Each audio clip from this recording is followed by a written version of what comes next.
Class 7 की पढ़ाई। आज की इस वीडियो में हम पढ़ेंगे क्लास 7 के एसएसटी का चैप्टर नंबर 12 बाजारों की समझ। सबसे पहले हम पढ़ेंगे कि बाजार होते क्या है, बाजारों में कीमत किस तरीके से निर्धारित होती है और इसी तरीके से हम पढ़ेंगे कि बाजार कितने तरह के होते हैं। प्रत्यक्ष बाजार, ऑनलाइन बाजार, घरेलू बाजार, अंतरराष्ट्रीय बाजार, थोक बाजार, खुदरा बाजार, इन सारे बाजारों को हम आज की इस वीडियो में कंप्लीट करेंगे और साथ ही साथ हम पढ़ेंगे कि बाजारों का हमारे जीवन में क्या अहमियत है। साथ ही साथ ये देखेंगे कि बाजार में सरकार की क्या भूमिका हो और इसी तरीके से पढ़ते पढ़ते अभ्यास की क्वेश्चन को डिस्कस करते हुए करेंगे हम इस चैप्टर को कंप्लीट। साथ एनसीईआरटी की बुक निकालिए, पेन निकालिए और जल्दी से इस चैप्टर को कंप्लीट कीजिए।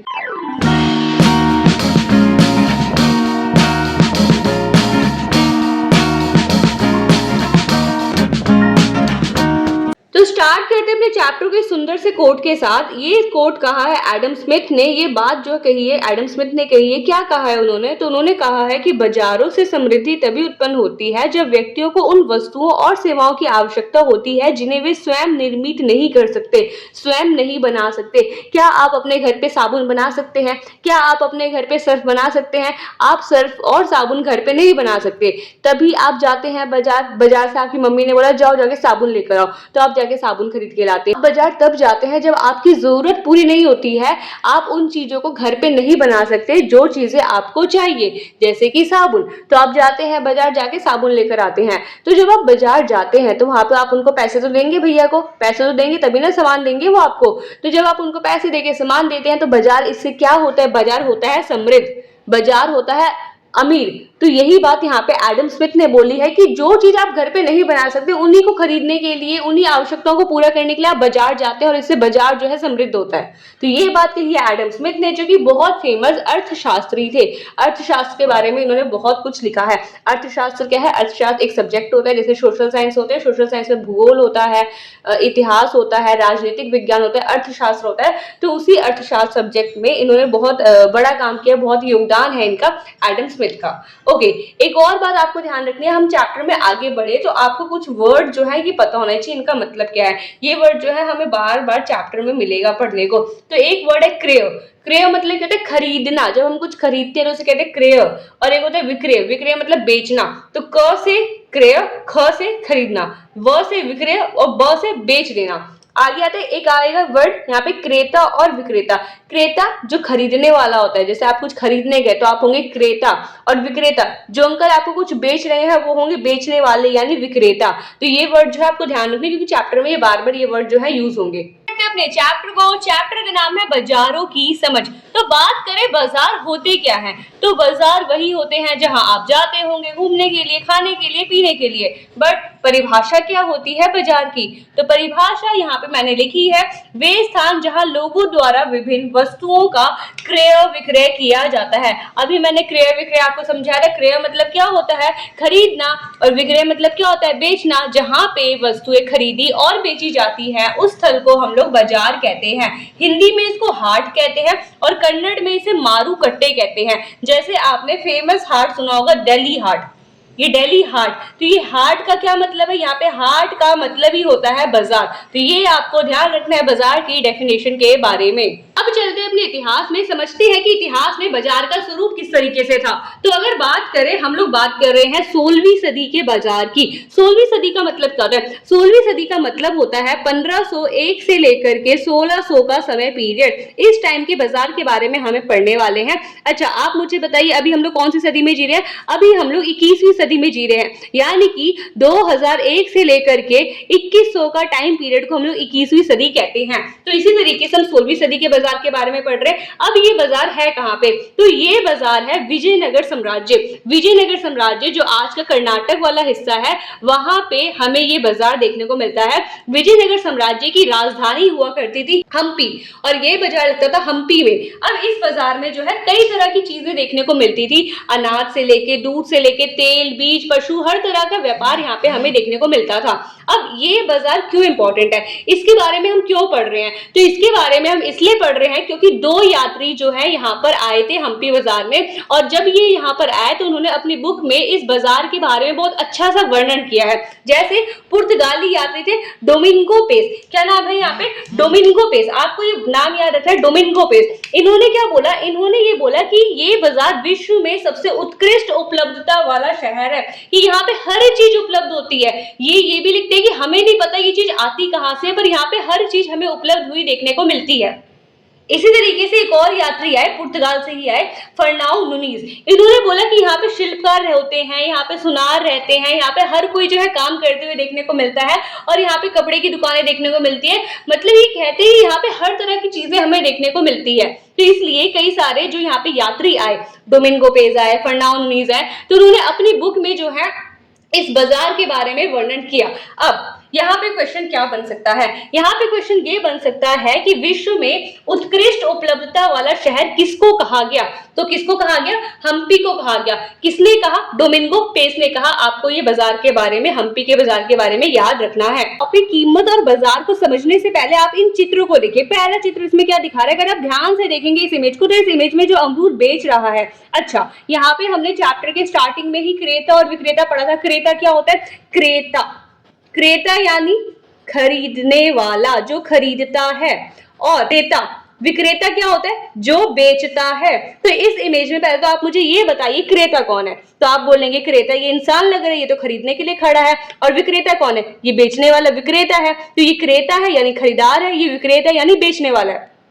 अब यहाँ पे जो ये विक्रेता है कितने के अमरूद बेच रहा है, 80 के अमरूद बेच रहा है, 80 रुपए किलो।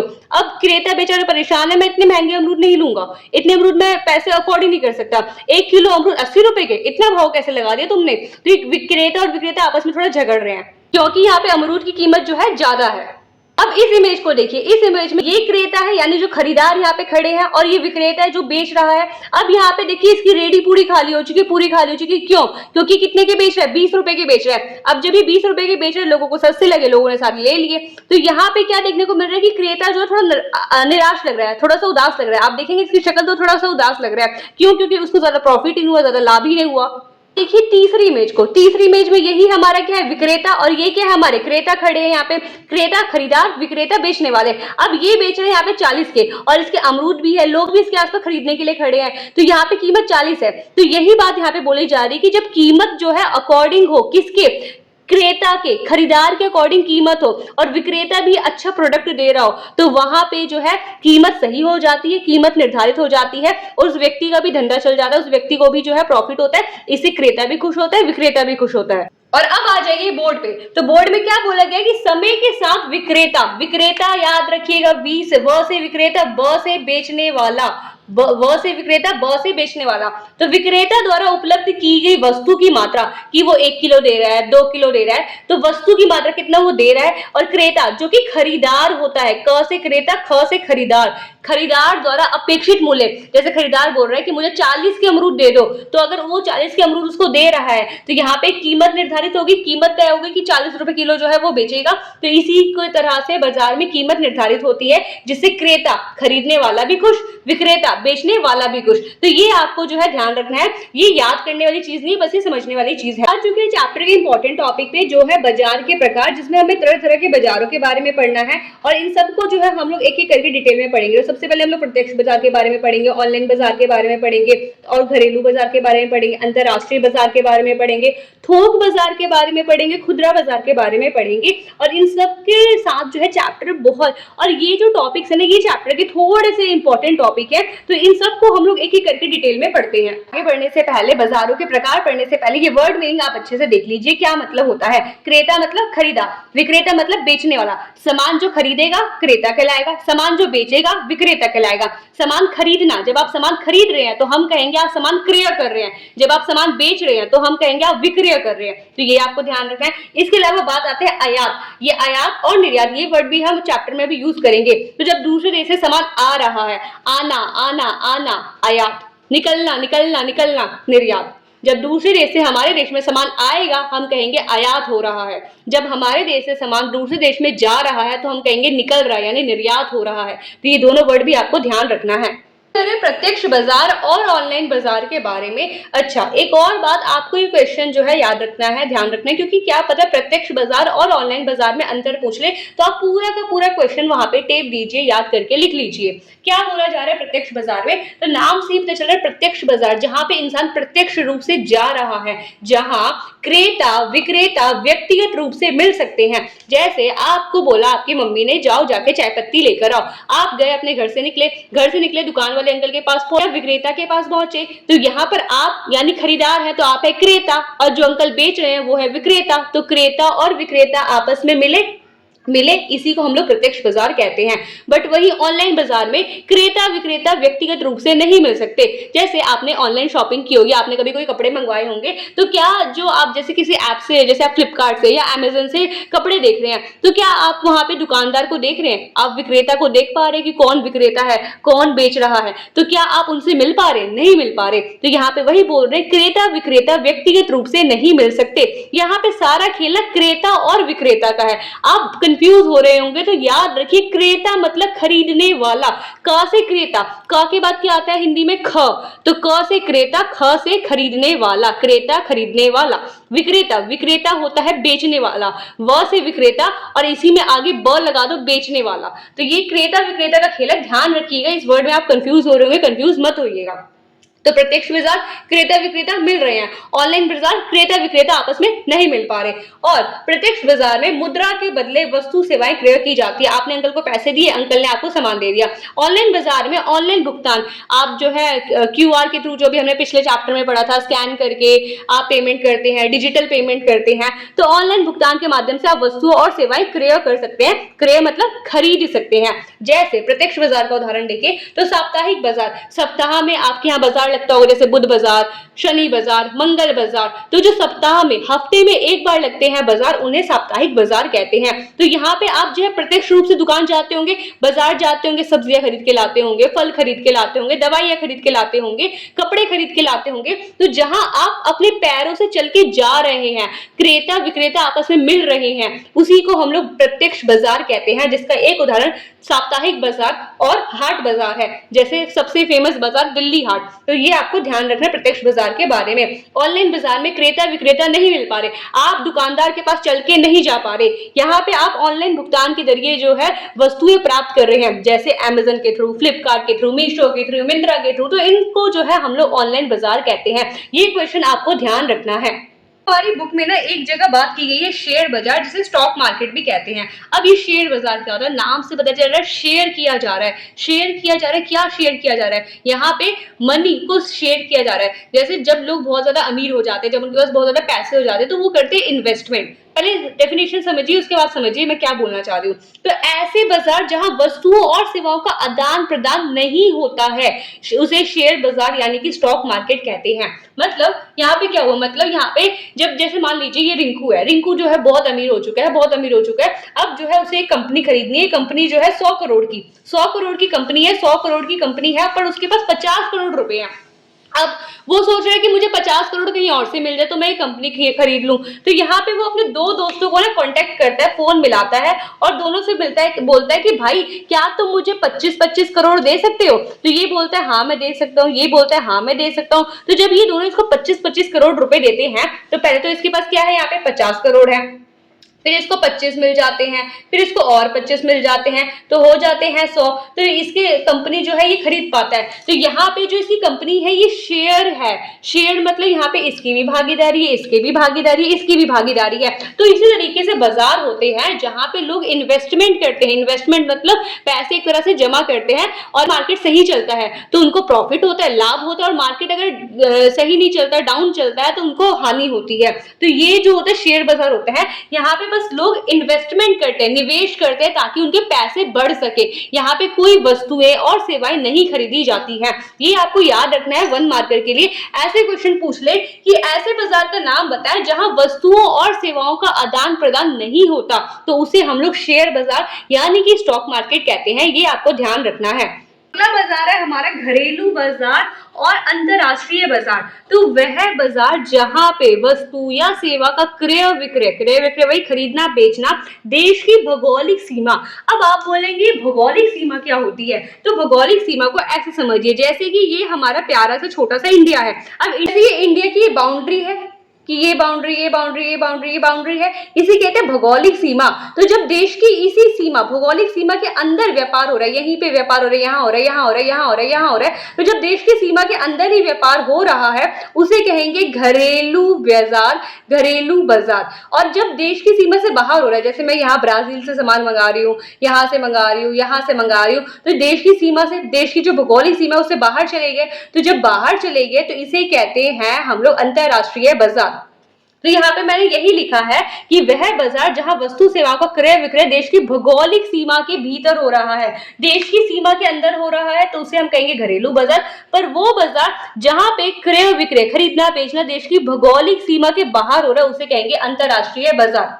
अब यहाँ पे जो आयात होता है, आयात मतलब होता है आना, निर्यात मतलब होता है निकलना। आयात मतलब जब हम दूसरे देशों से सामान मंगाते हैं, तो यहाँ पे जो आयात हो रहा है, निर्यात हो रहा है, मतलब जो भी चीजें मंगाई जा रही हैं, बेची जा रही हैं, वो देश के अंदर ही बेची जा रही हैं।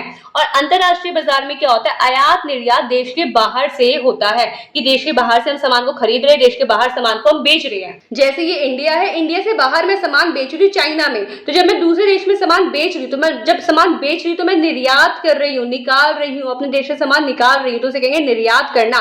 पर जब मैं रूस से सामान मंगा रही हूँ, तो जब मैं मंगा रही हूँ तो हमारे देश के अंदर सामान आ रहा है, तो इसे कहेंगे आयात। तो ये आपको ध्यान रखना है, और इस तरह के बाजार को हम लोग अंतरराष्ट्रीय बाजार कहते हैं। बात करें तो 2024 में जो भारत है, वनस्पति तेल, सोयाबीन तेल और जितने भी सारे तेल होते हैं कई प्रकार के, उनका बहुत बड़ा आयातक है। आयातक मतलब होता है यहाँ से चीजें आ रही हैं, कौन से देशों से, तो यहाँ पे जो थाईलैंड वाला एरिया, इंडोनेशिया वाला एरिया, यहाँ से हम कई सारी चीजें जो है भारत में आयात कर रहे हैं, यानी मंगा रहे हैं। तो ये वाला पॉइंट भी आपको याद रखना है। यहाँ पे आयात का मतलब याद रखना है कि आयात का मतलब ही होता है कि हम दूसरे देश से चीजें हमारे देश में आ रही हैं। तो ये वाला पॉइंट भी आपको क्लियर हो गया होगा।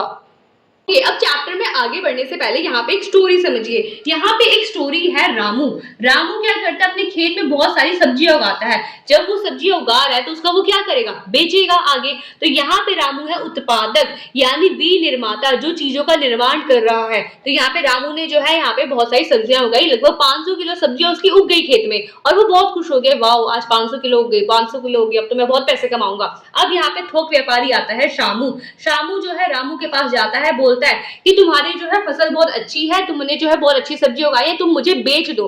अब रामू के पास कितनी सब्जियां उगी थी, इसके पास उगी थी 500 किलो सब्जियां। अब ये थोक व्यापारी है। थोक व्यापारी का मतलब होता है जो बहुत सारी मात्रा में चीजों को खरीद लेता है। तो यहाँ पे शामू जो है, ये नाम है इसका शामू। शामू 500 किलो सब्जियां यहाँ से खरीद लेता है। किससे खरीदता है, रामू से खरीदता है। अब आप बोलेंगे ये 500 किलो सब्जियों को क्या करेगा, तो ये व्यापारी है, व्यापारी तो सामान बेच देता है, तो इसे थोक में मतलब बहुत भारी मात्रा में सामान खरीद लिया, और ये 500 किलो सब्जी इसने खरीद ली। अब वो इसका क्या करेगा, तो वो जो है यहाँ पे एक व्यापारी है, खुदरा व्यापारी टामू, नाम क्या है टामू, उसको बेच देता है यहाँ पे खुदरा व्यापारी को। मान लीजिए खुदरा व्यापारी इसने जो है यहाँ से 100 किलो ही खरीदा, फिर एक और खुदरा व्यापारी होगा उसने उससे 100 किलो 100 किलो 100 किलो, ऐसे मतलब इसके 500 किलो जो है खत्म हो जाते हैं। तो इसने टामू ने 100 किलो सब्जियां यहाँ पे खरीद ली। अब ये टामू जो है, दो बच्चे आते हैं, पिंकू और बबली। अभी पिंकू और बबली को इसकी मम्मी बोलते जाओ सब्जियां खरीद के लाओ। तो ये पिंकू और बबली सब्जियां खरीदने क्या रामू के पास जाएंगे, खेत में जाएंगे सब्जियां खरीदने? नहीं।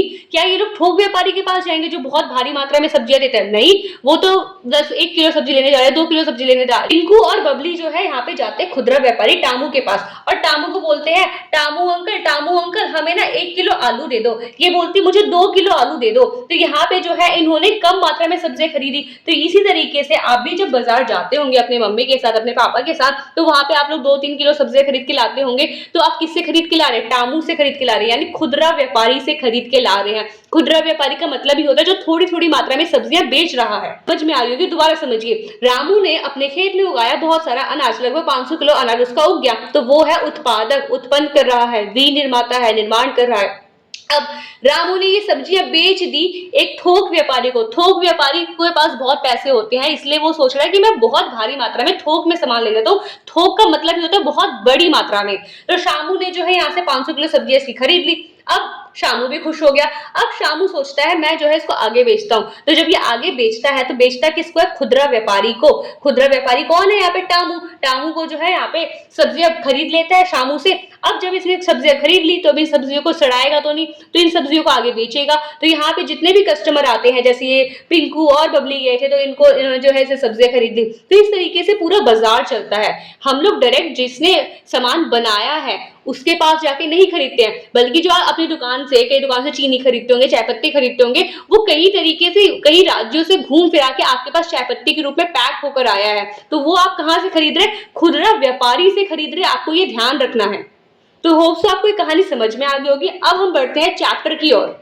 जो कहानी मैंने आपको सुनाई उसी कहानी को मैंने यहाँ पे आपकी बुक की लैंग्वेज में लिख दिया है कि सबसे पहले थोक बाजार में वह बाजार जहाँ पे जो थोक व्यापारी जो बहुत बड़ी मात्रा में सामान को खरीदता है वो उत्पादक या विनिर्माता से वस्तु को क्रय कर लेता है, खरीद लेता है। अब जब इसने वस्तु खरीद ली, अब वो तुरंत तो बेच नहीं पाएगा, उससे पहले ढूंढना पड़ेगा व्यापारी को। तो तब तक के लिए वो अपने सामान को गोदाम में रखता है। और गोदाम किसे कहते हैं? उत्पाद को जहां संग्रहित किया जाता है, मतलब जहां पे सेव किया जाता है, तो गोदाम में रख देता है। अब गोदाम में रख दिया जाता है। चलिए, अब कुछ वस्तुएं ऐसी होती है जैसे टमाटर हो गया, मटर हो गया, वो बहुत जल्दी खराब हो जाते हैं, खत्म हो जाते हैं, नष्ट हो जाते हैं। तो उनको बचाने के लिए कोल्ड स्टोरेज में रखा जाता है। यहाँ पे ये आपको थोड़ा सा याद रखना है, कोल्ड स्टोरेज जिसे हम लोग शीतागार कहते हैं। शीतागार का मतलब क्या होता है? जो चीजें बहुत जल्दी सड़ने लग जाती है, खराब हो जाती है, उन वस्तुओं को हम लोग शीतागार यानी कोल्ड स्टोरेज में रखते हैं। अब यहाँ पे जो है शामू सामान खरीद के लाया था। अभी जब शामू सामान खरीद के लाया था रामू से, तो उसने क्या किया? अपने सामान को गोदाम में रख दिया और उसने देखा कि मटर टमाटर है, इसको मैं कोल्ड स्टोरेज यानी शीतागार में रख देता हूँ वरना जल्दी खराब हो जाएगा। अब उसे टामू नाम का एक खुदरा व्यापारी मिल जाता है। अब ये खुदरा व्यापारी मिल जाता है जब उसे, तो ये थोक विक्रेता यानी जो शामू था, थोक विक्रेता शामू, घरों के पास स्थित दुकानों पर वस्तु की आपूर्ति करता। आपूर्ति मतलब भेज देता है, उनको दे देता है। किनको दे देता है? खुदरा व्यापारी को। तो इन दुकानदारों को जहां पे वो सामान देकर आते हैं, थोक व्यापारी जहां पे सामान बेचते हैं, उसको हम लोग खुदरा विक्रेता कहते हैं। ये आपको ध्यान रखना है। उपभोक्ता, हम हुए उपभोक्ता। उपभोक्ता मतलब जो उपभोग करता है, जो चीजों को खाता है, यूज करता है। तो हम है उपभोक्ता और हम लोग सामान कहाँ से खरीदते हैं? इन खुदरा विक्रेता से खरीदते हैं। अब आप खुद सोचिए ना, आप जैसे साबुन लेने गए थे या सर्फ लेने गए थे दुकान वाले अंकल के पास। अब जब आप उन अंकल के पास गए, आपने देखा बहुत सारे साबुन रखे, बहुत सारे सर्फ रखे हैं, तो वो इतने सारे साबुन, इतने सारे सर्फ लेकर कहाँ से आते होंगे? तो वो लोग लेकर आते हैं थोक व्यापारी से। और वो थोक व्यापारी कहाँ से लेता है? वो थोक व्यापारी वहां से लेता है जहां पे इन चीजों को बनाया गया था। तो ये पूरा साइकिल चलता है। इस साइकिल को आपको याद रखना है।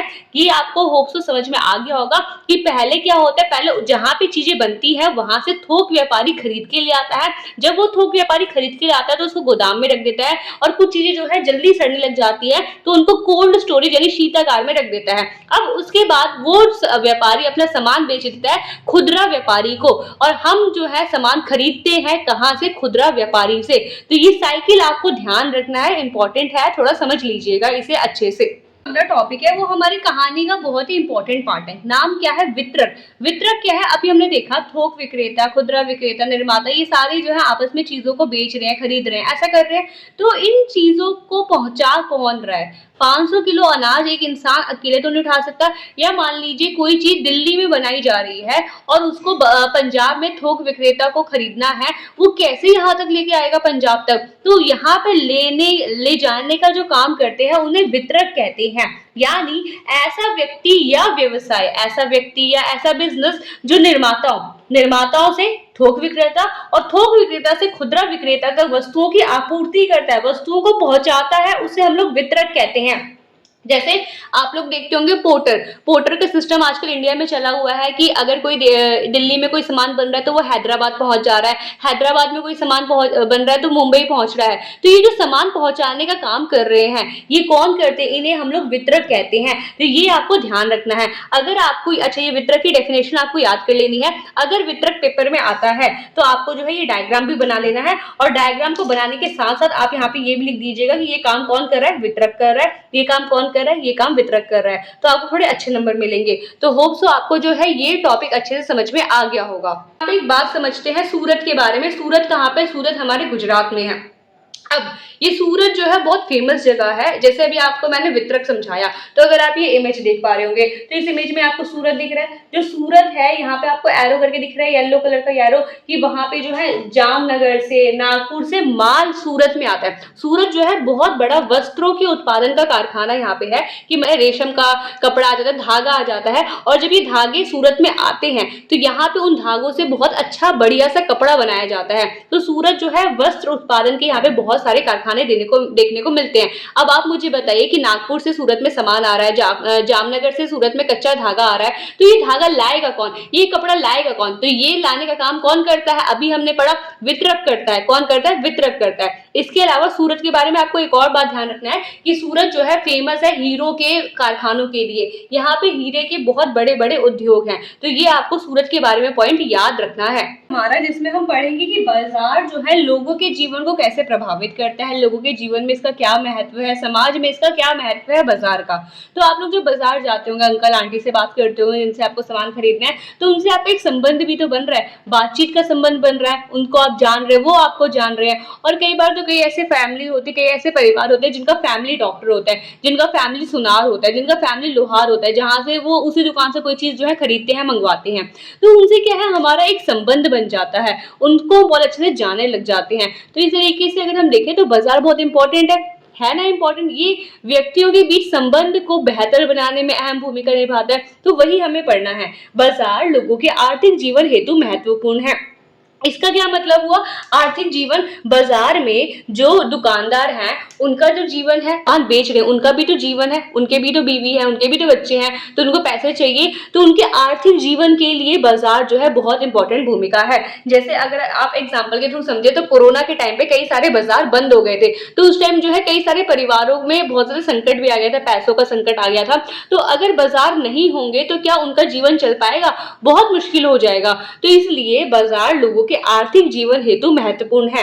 इसके अलावा बाजारों के माध्यम से क्या होता है, जो क्रेता जो खरीदने वाले होते हैं, विक्रेता जो बेचने वाले होते हैं, उनके बीच भी संबंध बनता है जो कई पीढ़ियों तक चलता है। जैसे आपके घर में ही, जैसे कोई आपके दादा के टाइम से ही जो है आप लोग कहीं से आटा खरीद रहे हैं या कहीं से चावल खरीद रहे हैं, कहीं से अपने राशन का सामान मंगवा रहे हैं, तो कई पीढ़ियों से आपके दादा भी वहीं से मंगवाते थे, आपके पापा भी वहीं से मंगवाते हैं, आप भी वहीं से मंगवाते हैं, हो सकता है आपके आने वाले बच्चे भी वहीं से मंगवाएं। तो कई पीढ़ियों से जो है क्रेता और विक्रेताओं के बीच संबंध बन जाता है। तो ये भी जो है बाजार की एक बहुत ही इंपॉर्टेंट भूमिका है। इसके अलावा बाजार का लोगों के जीवन में गैर आर्थिक महत्व होता है। गैर आर्थिक महत्व का मतलब क्या है कि आपकी उस दुकानदार के साथ बहुत अच्छी जान पहचान होगी, तो कई बार वो आपको उधार भी दे देता है, कई बार आपके पास पैसे नहीं तो आपको वो बोलेगा कि बाद में दे देना। तो ये गैर आर्थिक महत्व भी जो है बाजार रखता है। इसके अलावा अगर हम देखें तो बाजारों में महिलाओं की भूमिका भी बहुत इंपॉर्टेंट हमें देखने को मिलती है। जैसे कि ये बहुत इंपॉर्टेंट फैक्ट है, मतलब मैं गारंटी दे सकती हूँ कि बहुत लोगों को इसके बारे में नहीं पता होगा, बट आप वो पर्सनैलिटी होंगे जिनको इसके बारे में पता होगा। बाजार का नाम है ईमा कैथल बाजार, मदर्स मार्केट। क्या है? मदर्स मार्केट, जो कि मणिपुर की एक राजधानी है, नाम है इम्फाल। इम्फाल में ये बाजार लगता है और ये पूरा बाजार केवल केवल महिलाओं द्वारा चलाया जाता है। एक भी पुरुष आपको यहाँ पे नहीं दिखेगा, एक भी मेल आपको यहाँ पे नहीं दिखेगा। नाम क्या है मार्केट का? ईमा कैथल मदर्स मार्केट, जो कि कहाँ पे है? मणिपुर में है। और ये पूरा किसके द्वारा चलाया जाता है? महिलाओं द्वारा चलाया जाता है। तो इस तरीके से देखें तो बाजारों में महिलाओं की भूमिका भी जो है बहुत इंपॉर्टेंट, ये आपको इसके बारे में ध्यान रखना है। बाजार में एंट्री होती है सरकार की। सरकार भी जो है बाजार को नियंत्रित करने के लिए कई तरीके अपनाती है। अब ये जो क्वेश्चन है आपको याद कर लेना है, लॉन्ग क्वेश्चन में ये जो क्वेश्चन है वो आ सकता है। पहला, सरकार जो है क्रेता विक्रेता की सुरक्षा के लिए मूल्यों पर नियंत्रण करती है। मूल्य मतलब कीमत पे नियंत्रण करती है। सरकार ये देखती है कि जो विक्रेता है, बेचने वाले हैं, वो लोगों से ज्यादा कीमत ना वसूल ले। जैसे अगर कोई सामान 50 का आ रहा है पर जो बेचने वाला इंसान है, जो विक्रेता है, वो 80 में बेच रहा है, तो ऐसी स्थिति में सरकार आगे आती है। सरकार बोलती है कि तुम 80 में नहीं बेच सकते, तुम्हें 50 में ही बेचना होगा। इसके अलावा कई बार जो खरीदार हैं वो क्या कर देते हैं, बहुत कम रेट बोलते हैं। जैसे खरीदार ने बोला कि हमें तो ये 20 रुपए में चाहिए, पर जो बेचने वाला बोल रहा है हमें तो 20 रुपए में पड़ेगा ही नहीं, हमें तो कोई लाभ ही नहीं होगा, हम तो इसे 40 में ही देंगे। तो ऐसी स्थिति में भी सरकार जो है आगे आती है, सरकार जो है विक्रेताओं की हेल्प करती है। जैसे इसका एग्जाम्पल हमें देखने को मिलता है किसानों की। कई बार किसानों को जो है उनकी फसल का सही मुनाफा नहीं मिल पाता। तो ऐसी स्थिति में सरकार आगे आती है, सरकार बोलती है कि हम आपको आपका मुनाफा दिलवाएंगे, और उस टाइम पे जो कीमत है, कीमत को कौन निर्धारित करता है? सरकार करती है। तो इस तरीके से क्रेता विक्रेता की सुरक्षा के लिए, कि ना तो क्रेता उदास हो ना तो विक्रेता उदास हो, दोनों की सुरक्षा हो सके, दोनों के जो है लाभ हो सके, इसके लिए कीमतों का नियंत्रण कौन करता है? सरकार करती है। बहुत बार हमें देखने को मिलता है। इसके अलावा गुणवत्ता और सुरक्षा मानकों को सुनिश्चित करना।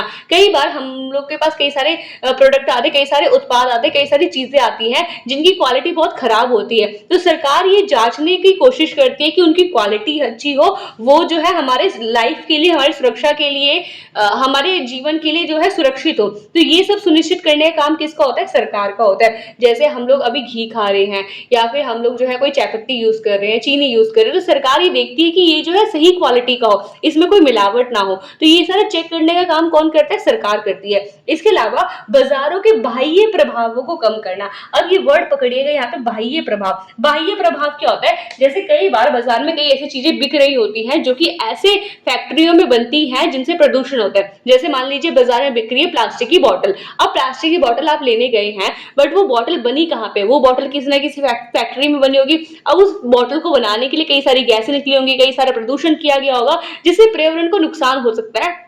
तो ऐसी स्थिति में पर्यावरण के नुकसान को कम करने के लिए, बाह्य प्रभावों को कम करने के लिए सबसे आगे कौन आती है? सरकार आती है। सरकार बोलती है कि हम जो है आपको इसका उत्पादन नहीं करने देंगे। जैसे कि अभी बीच में कई सालों पहले मुहिम भी चला था कि प्लास्टिक के बैगों का हम यूज नहीं करेंगे, हम कपड़े का बैग का यूज करेंगे। तो ये सारे जो मुहिम स्टार्ट करते हैं, कौन करते हैं? सरकार करती है। ये भी आपको ध्यान रखना है। इसके अलावा सरकार ये भी देखती है कि बाजार निष्पक्ष रूप से काम करे। निष्पक्ष का मतलब है कि बेईमानी ना करे, कि ग्राहक को लेना है 5 किलो, पर 5 किलो ना देके 3 किलो दे रहे हैं। तो सरकार ये देखती है कि वो बाजार जो है निष्पक्ष रूप से काम करे, और उपभोक्ता मैंने आपको बताया था, जो यूज करता है किसी सामान को, उपभोग करता है, उपभोक्ता का शोषण ना हो, मतलब उपभोक्ता को परेशान ना किया जाए। तो सरकार जो है ये सब देखने का काम करती है। आपको ये चीजें याद रखनी है।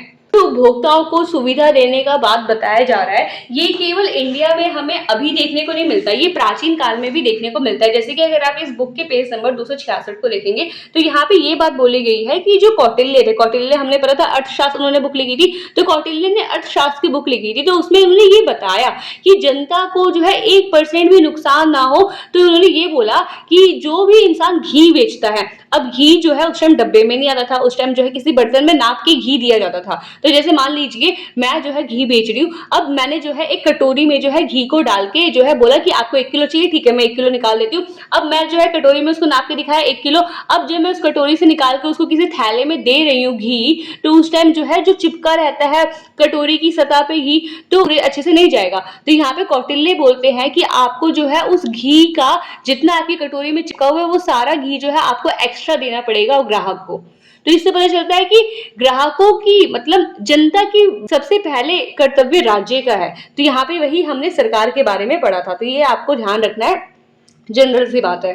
देखा कि सरकार जो है क्वालिटीज को देखती है, गुणवत्ता को देखती है कि गुणवत्ता सही है या नहीं सही है। बट हम उपभोक्ता भी जो है गुणवत्ता की जांच कर सकते हैं। आप भी चेक कर सकते हैं कि आप जो सामान खरीद के ला रहे हैं, क्या वो बेस्ट क्वालिटी का है, क्या वो खराब तो नहीं है, क्या वो एक्सपायर तो नहीं हो गया है। तो वो आप कैसे चेक करेंगे? तो ये टॉपिक समझने से पहले आप इस पे आइए। जैसे मैंने यहाँ पे एक हल्दी का पैकेट लिया, मुझे जो पैकेट है इससे हमें कई सारी जानकारी देखने को मिलती है। पहले तो हमें क्या देखने को मिलता है, अगर आप पहले यहाँ पे ध्यान से देखेंगे, ये FSSAI है।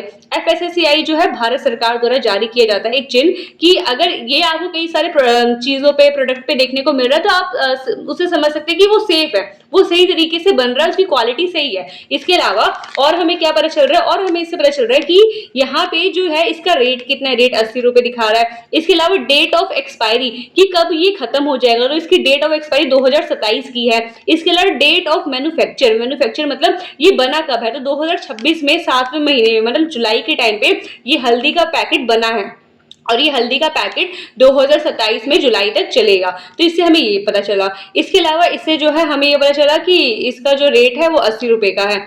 इससे हमें ये भी पता चल रहा है कि कि ये जो पैकेट है वो बना कहाँ पे है, तो ये यहाँ पे बना है, ये एड्रेस भी यहाँ पे दिया है, तो हमें इससे ये भी पता चल रहा है कि ये कहाँ पे बना है। तो इस पैकेट के थ्रू जो हम कई सारी चीजें पता कर सकते हैं। इसके अलावा आपको एक बात याद रखनी है कि कभी भी जो है आप कोई भी चीज खरीद के आए तो उसका जो एक्सपायरी डेट है कि कब खत्म हो रहा है वो जरूर देखिएगा। स्पेशली जब आप दूध दही ये सब लेकर आते हैं तो उनकी एक्सपायरी डेट जरूर चेक करिएगा। अब आपको एक्सपायरी डेट चेक करना भी आ गया कि कोई पैकेट है, उस पैकेट के आप पीछे जाइए, पीछे आपको जो है एक्सपायरी लिखा होगा उसको चेक करिए, या फिर यूज बाय लिखा होगा उसको चेक करिए, उससे आपको पता चल जाएगा ये कब एक्सपायर होने वाला है। तो होप्स तो आपको ये समझ में आ गया कि किसी भी चीज के पीछे हम कैसे पता करें, कैसे देख के पता करें कि वो सही प्रोडक्ट है या गलत प्रोडक्ट है।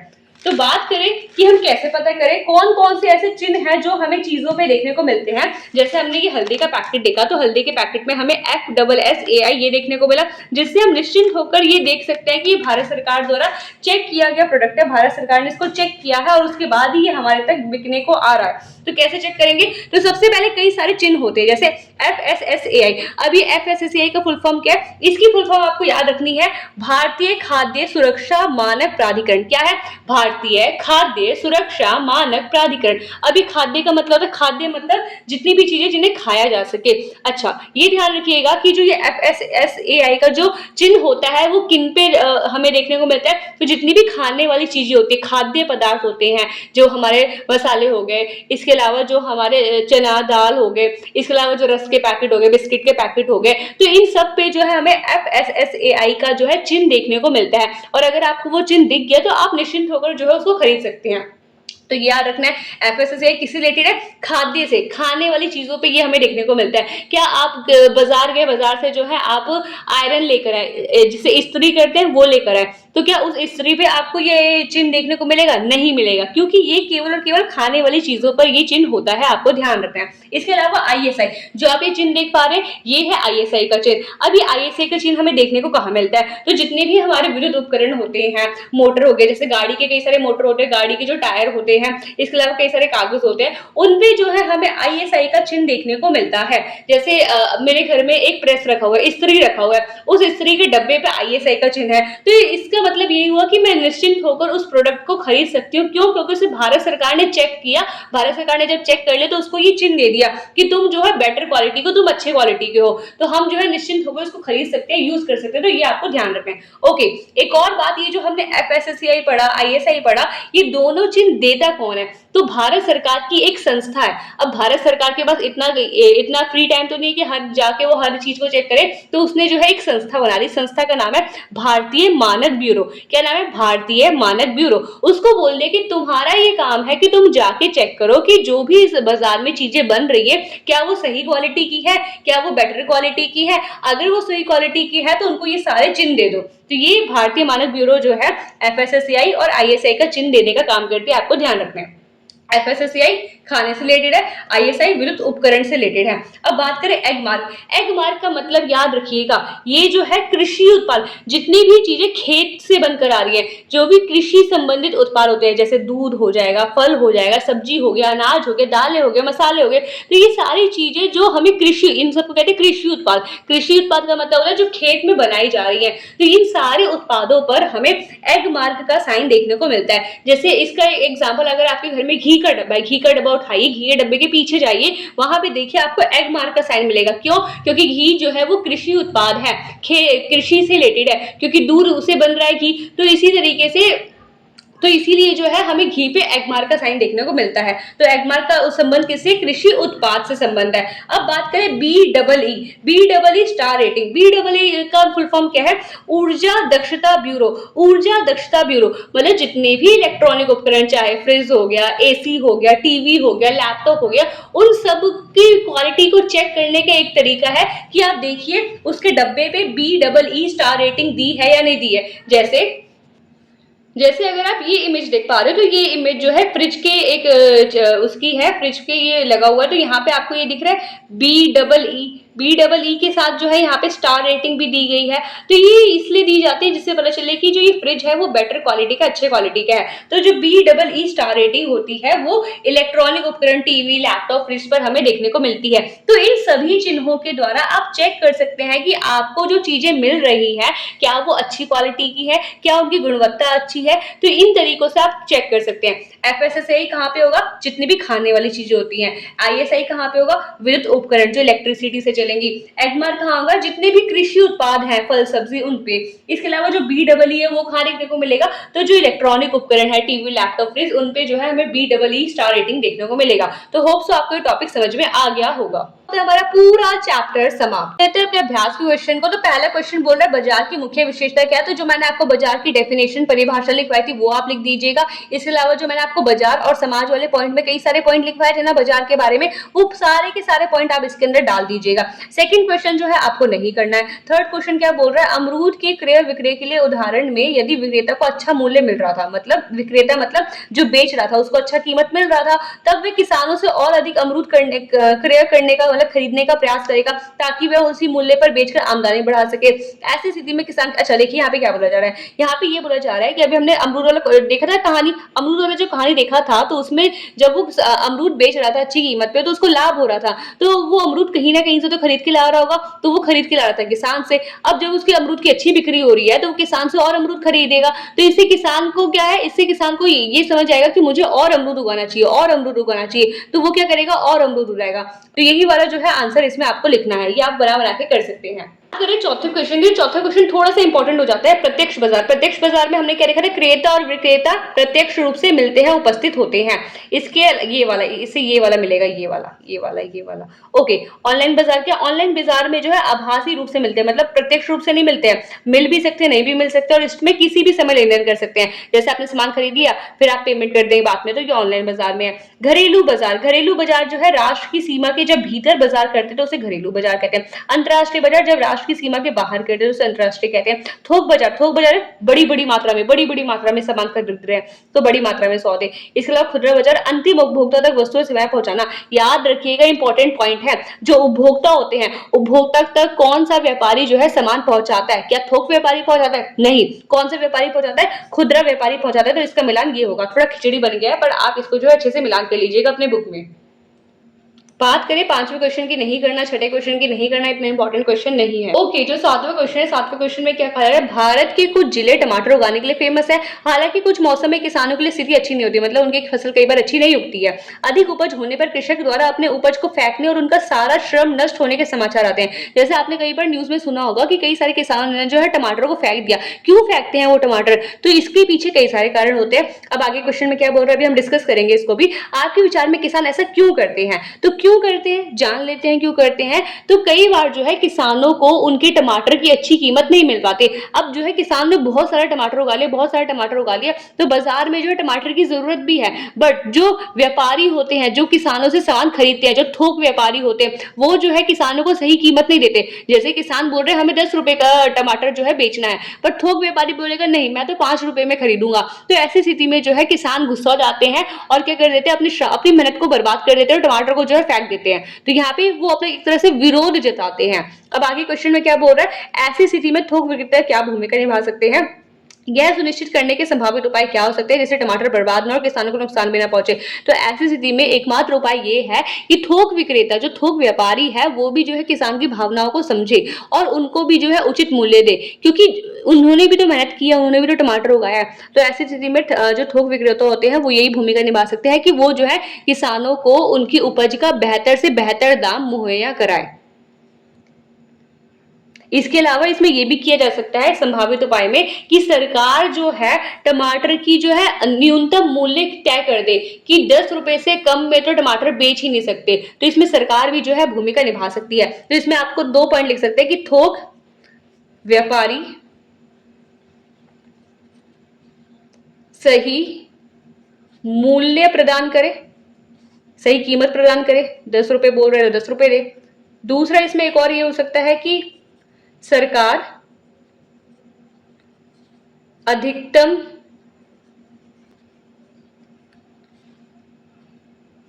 कीमत तय कर दे कि इससे नीचे तो बेचना ही नहीं है। तो आप ऐसे ऐसे करके 2 पॉइंट बना बना के लिख सकते हैं।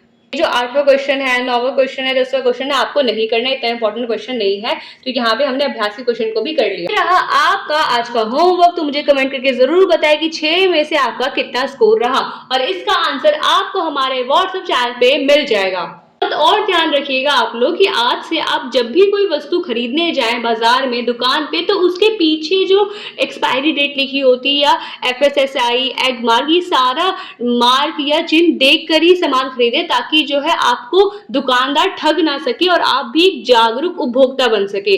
तो ये बात आप लोग ध्यान रखिएगा। कैसी लगी ये वीडियो कमेंट करके जरूर बताएं। चैप्टर समझ में आया नहीं ये बताएं। कोई डाउट हो या सजेशन हो तो कमेंट जरूर करें। और आज के इस चैप्टर के साथ हमने अपनी पार्ट 1 बुक को पूरी तरीके से कंप्लीट कर लिया है। तो अपने लिए जोरदार से तालियां बजाइए और तब तक के लिए जुड़े रहिए सोशल सूत्रा 2.0 के साथ। यही वो चैनल है जहाँ पे सोशल साइंस पढ़ाई नहीं फील कराई जाती है। तो सब्सक्राइब कर लीजिए सोशल सूत्रा 2.0 चैनल पे और हमारे साथ जुड़े रहिए। Thank you so much. जय हिंद। SST मतलब